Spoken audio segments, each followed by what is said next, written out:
இன்றைய தேவ வார்த்தை நீதிமொழிகள் 15:19. சோம்பேறியின் வழி முள்வேலிக்கு சமானம், நீதிமானுடைய வழியோ ராஜபாதை. இன்றைய வசனம் சோம்பேறிக்கு முரண்பாடாக நீதிமான் இருக்கிறான் என்று சொல்கிறது. சோம்பேறிக்கு முரண்பாடாக நீதிமானை காண்பிப்பது சோம்பேறி பொல்லாதவனாயிருக்கிறான், நீதிமான் விடாமுயற்சி உள்ளவன் என்பதை கற்பிக்கின்றது. வசனத்தின் முதல் பகுதியில் சோம்பேறியின் வழி முள்வேலிக்கு சமானம் என்று சொல்லப்பட்டிருக்கிறது. சோம்பேறியின் வழி முட்களின் வேலியாக இருக்கிறது. முதலில் தேவ வார்த்தை ஒரு மனிதனை சோம்பேறி என்று சொல்கிறதை பார்க்கிறோம். இது ஒரு குணத்தை விவரிக்கிறது. இதற்கு அர்த்தம் என்னவென்றால், அவன் வேலை பார்க்க மாட்டான் அல்ல. இந்த வசனத்தின்படி சொல்வோமேயானால், அவன் வேலை பார்க்க முன்வர மாட்டான். அவன் அநேகமாக ஒழுக்கமற்றவன். அவனுக்கும் அவன் வேலையாட்களுக்கும் அவன் குடும்பத்திற்கும் இறுதியில் அவன் தேவனுக்கும் பயன்படாதவனாயிருக்கிறான். சோம்பேறியின் வழி முட்களின் வேலியாக இருக்கிறது. இங்கு வழி என்பது அவனுடைய வாழ்க்கை முறையை குறிக்கிறது. இந்த மனிதனுக்கு வேலை என்றால் வெறுப்பாக இருக்கும். ஏனென்றால் அவன் வேலை பார்க்காமல் இருப்பதற்கு லட்சக்கணக்கான வழிகளை கண்டுபிடிப்பவன். அவன் சோம்பேறி என்பதை நாம் உணரும் வரைக்கும் நமக்கும் அது சரியாக இருப்பதைப் போல தோன்றும். அவனுடைய சாக்குப்போக்குகள் எல்லாம் நொண்டி சாக்குப்போக்காக இருக்கும். இது எல்லாம் அவன் குணத்தில் குறையுள்ளவன் என்பதை மறைப்பதற்காக ஆகும். சோம்பேறியாய் இருப்பவர்களுக்கு அவர்கள் சோம்பேறியாய் இருக்கிறார்கள் என்பதை பார்க்க முடியாது. ஆனால் அவர்களின் சோம்பலின் மூலம் வரும் பலன்களை பார்ப்பார்கள். ஏனென்றால் அவர்கள் வாழ்க்கையில் நிலையான பிரச்சனைகளும் எரிச்சல்களும் நிறைந்திருக்கும். முள்வேலி நிறைந்திருப்பதை போல.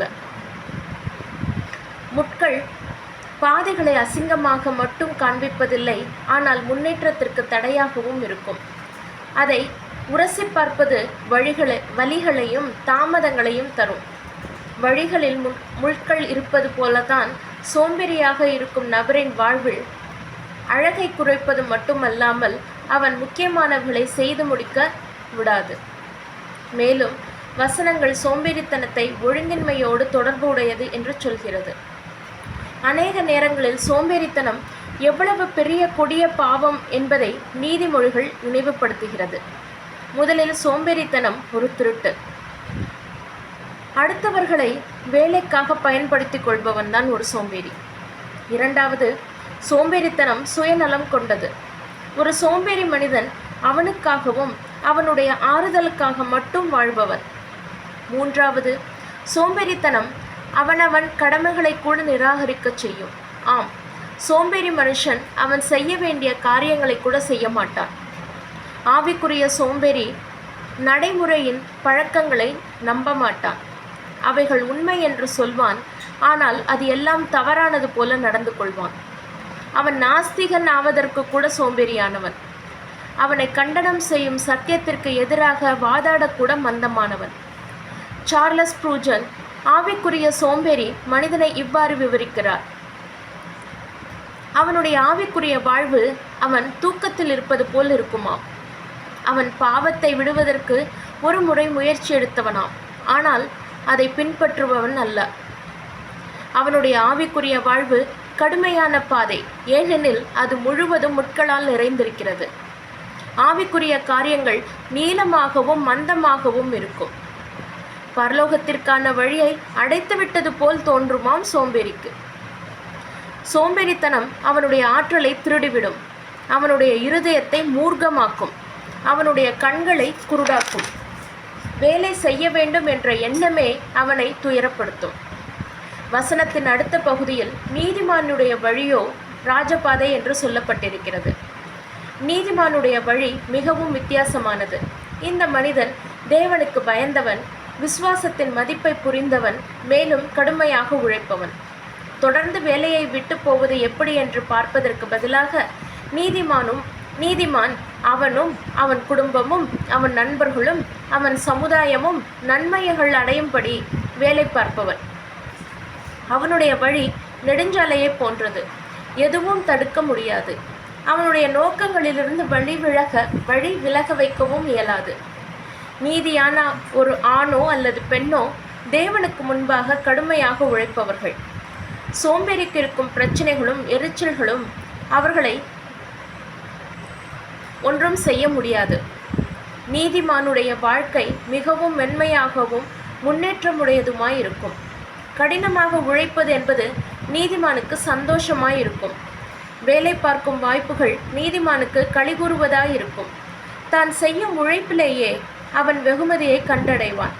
அவன் எதை பார்த்தும் பயப்படுவதில்லை. அவனுக்கு முன்பாக இருக்கும் சாலை மென்மையாக இருக்கும், விரைந்து செல்லக்கூடியதாயிருக்கும்.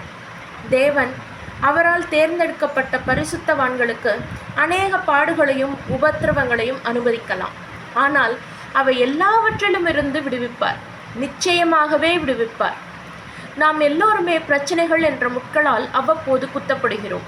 ஆனால் நீதிமான் நேர்மையாக முன் சென்று அந்த முட்களை களைந்து போடுகிறான்.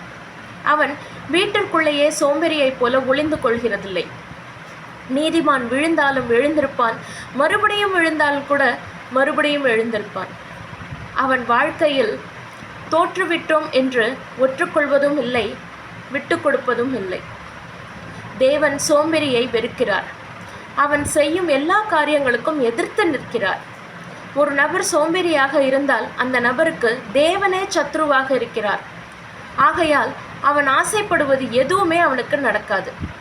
தேவன் கஷ்டப்பட்டு உழைக்கிற மனிதனை ஆசீர்வதித்து அனுகூலமும் செய்வார். இதே சட்டம் ஒருவரின் ஆவிக்குரிய வாழ்விற்கும் பொருந்தும். ஒருவன் தன் மதம் சார்ந்த கடமைகளில் சோம்பேறியாக இருந்தால் அவன் பரிசுத்த வேதாகமத்தால் நம்பிக்கை இழந்தும் இந்த உலகத்தின் குழப்பங்களால் நிரம்பி வழிந்து மாம்ச இச்சைகளால் அழிந்து போவான். ஆனால் தேவனை நேர்மையாக தேடும் மனிதன் தேவனை நிச்சயமாகவும் சுலபமாகவும் கண்டடைவான். மேலும் அவனுடைய வெகுமதி பெரிதாக இருக்கும்.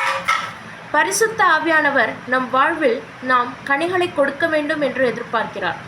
பலன் தரும் நன்மை மற்றும் சுய கட்டுப்பாடு போன்ற பரிசுத்த ஆவியின் கனிகள். நாம் இத்தகையவர்களை நம் வாழ்க்கை முறையில் பார்க்காவிட்டால் பரிசுத்த வேதாகமத்தின்படி வாழ ஆரம்பிக்க வேண்டியது அவசியமாகும். நேர்மையின் முக்கியத்துவத்தையும் ஆவிக்குரிய வாழ்வு மற்றும் நடைமுறை பயணத்திற்கு தேவையான சரியான மனப்பான்மை நேர்மை என்றும் இன்றைய நீதிமொழி நமக்கு கற்றுக் கொடுக்கிறது. கர்த்தர் உங்களை ஆசீர்வதிப்பாராக.